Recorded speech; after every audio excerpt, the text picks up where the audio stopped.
Hello students, good morning to all of you. So कल हमने domain और range की डेफिनेशन की थी कि आखिर डोमेन और रेंज क्या होता है। उसी बेस पे आज हम एक एग्जांपल देखेंगे छोटा सा।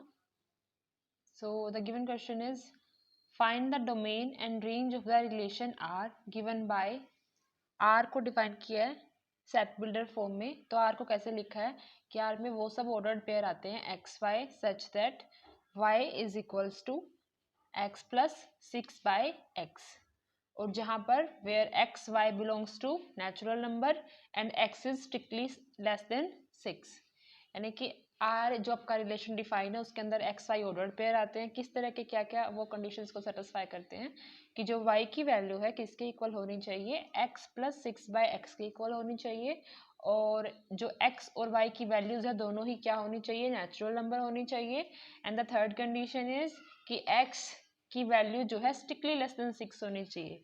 अब क्योंकि हमें नेचुरल नंबर लेने हैं तो नेचुरल नंबर कहाँ से स्टार्ट होते हैं, 1 से स्टार्ट होते हैं, और वैल्यू को रिस्ट्रिक्ट कर दिया है 6 से छोटी लेनी है हमको। तो हमारे पास कौन कौन सी वैल्यू आएंगी, 1 2 3 4 5, सिर्फ यही वैल्यू आएंगी। यही 5 वैल्यूज आप एक्स की पुट कर सकते हो, बाकी वैल्यूज को पुट नहीं करोगे according to the defined relation. So वैसे सारी टर्म्स को निकालने के लिए हमने क्या किया, सबसे पहले x की वैल्यू को 1 पुट किया। जब x की वैल्यू को आप 1 पुट करते हो तो y की वैल्यू आपके पास आती है 1 प्लस 6/1 मीन्स 7, और जो आपके पास y की वैल्यू आई वो भी क्या है, एक नेचुरल नंबर है। ठीक है, ऐसे ही x की वैल्यू को 2 पुट किया तो कोरिस्पोंडिंग वैल्यू कितनी आई, y की वैल्यू 5 आई, वो भी आपके पास क्या है, नेचुरल नंबर है। Similarly x is equals to 3 put किया, देन उसके बाद x is equals to 4 put किया। लेकिन जब आप x की वैल्यू को 4 पुट करते हो तो आपके पास जो y की वैल्यू आती है वो क्या आती है, 11/2, और 11/2 क्या नहीं है, नेचुरल नंबर नहीं है। 11/2 क्या नहीं है, नेचुरल नंबर नहीं है। और हमारे रिलेशन में डिफाइन किया है कि x और y दोनों की वैल्यू क्या होनी चाहिए, नेचुरल नंबर होनी चाहिए। x की वैल्यू तो नेचुरल नंबर है when x is equals to 4, लेकिन x इज इक्वल्स टू 4 के कोरस्पॉन्डिंग जो y की वैल्यू हमें मिल रही है 11/2, it is not an natural number. तो ये वाला जो पेयर होगा हमारे रिलेशन में पार्टिसिपेट नहीं करेगा, उसमें इंक्लूड नहीं होगा। ऐसे ही x इज इक्वल्स टू 5 के लिए वैल्यू क्या आ रही है y की, 31/5, which is again note a natural number. Therefore ये वाला जो पेयर है ये भी हमारे जो रिलेशन में है इंक्लूडेड नहीं होगा। तो ऑन द रिजल्ट में यानी कि आपकी जो सेट बिल्डर फॉर्म में लिखा हुआ था उसके एक एक एलिमेंट को हमने निकाला तो उसको रोस्टर फॉर्म में लिखा। क्या आया आपके पास r, जब आपके x की वैल्यू 1 है तो y की वैल्यू 7 है, मींस ऑर्डर्ड पेयर क्या बनेगा, ऑर्डर्ड पेयर में आता है ना r की वैल्यू, फर्स्ट आपको लिखना है जो x की वैल्यू है उससे कोरिस्पोंडिंग जो सेकंड y की वैल्यू है। तो फर्स्ट जब x की वैल्यू 1 थी तो y की वैल्यू कितनी आई, 7। तो इसके एलिमेंट्स आए r के 1 7 2 5 3 5, तीन ही एलिमेंट जो थे आर के हमारे पास यहाँ पे मिले।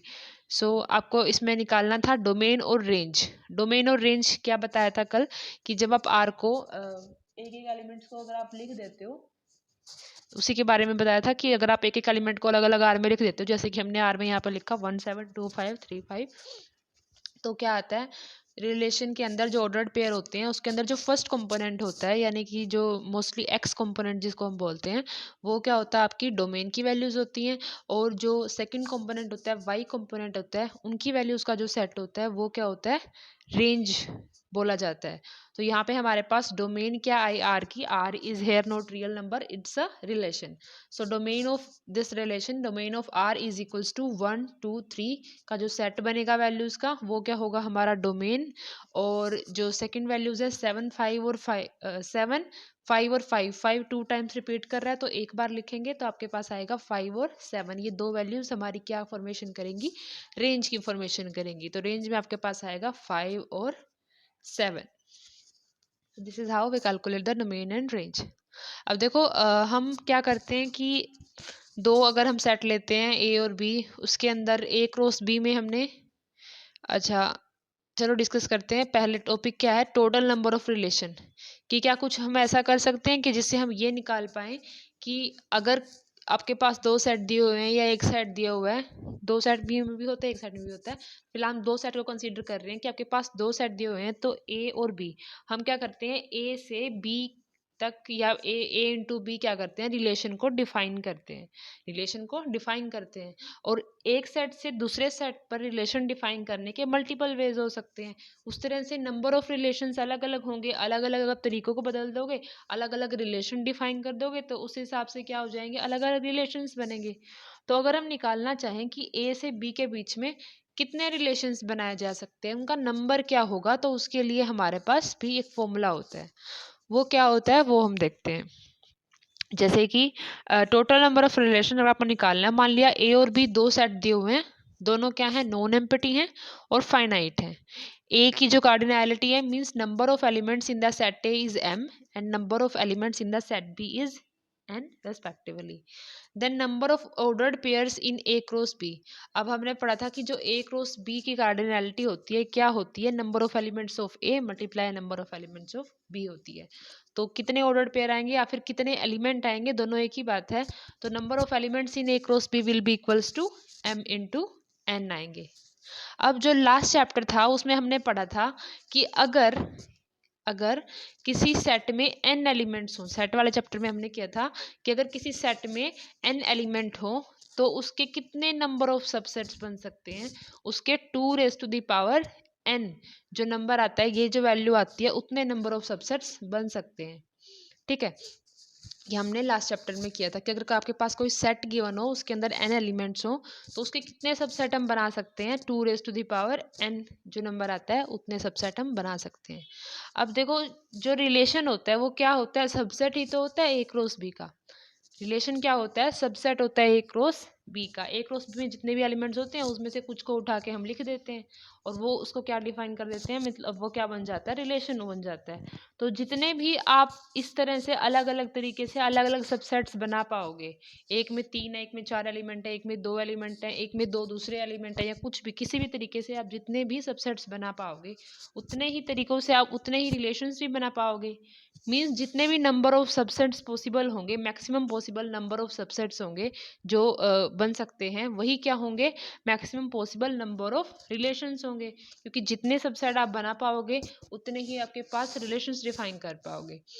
तो यहाँ से number of subset of a set having M N elements, कि अगर हम निकालना चाहें कि किसी सेट के कितने सबसेट बनेंगे जिसके अंदर एम एन एलिमेंट्स हैं। अब यहाँ पे हम कंसीडर कर रहे हैं ए क्रॉस बी को, मींस इस सेट के देख रहे हैं कितने सबसेट बनेंगे, क्योंकि हमें ए क्रॉस बी के सबसेट को ही निकालना है कि कितने बनेंगे। तो ए क्रॉस बी में एलिमेंट है एम एन, तो नंबर ऑफ सबसेट्स कितने बनेंगे, 2 raise to the power M N. अब जो नंबर ऑफ सबसेट्स होते हैं ए क्रॉस बी के, वही तो क्या होते हैं, रिलेशन होते हैं ना, फ्रॉम ए टू बी।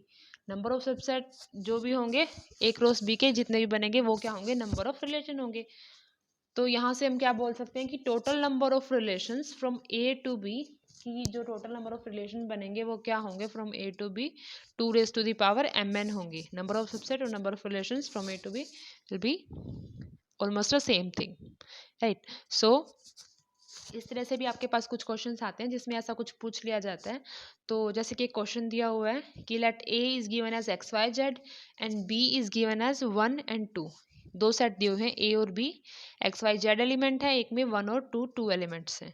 तो आपको नंबर ऑफ रिलेशंस बताने हैं फ्रॉम ए इंटू बी, कि कितने नंबर ऑफ रिलेशंस हम डिफाइन कर सकते हैं ए सेट से बी सेट पर।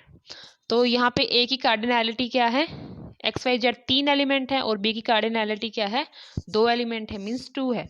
ठीक है, तो ए क्रॉस बी में कौन कौन से एलिमेंट आएंगे, आप 1 बाय 1 भी ऐसे लिख सकते हो अगर छोटे ही सेट है आपके पास, वरना डायरेक्ट भी निकाल सकते हो 3 × 2 करके, क्योंकि कार्डिनैलिटी की क्या हो जाती है, ए क्रॉस बी में मल्टीप्लीकेशन हो जाती है, एम एन हो जाता है। अगर एक में एम हो दूसरे में एन हो तो क्या होता है, एम एन होता है।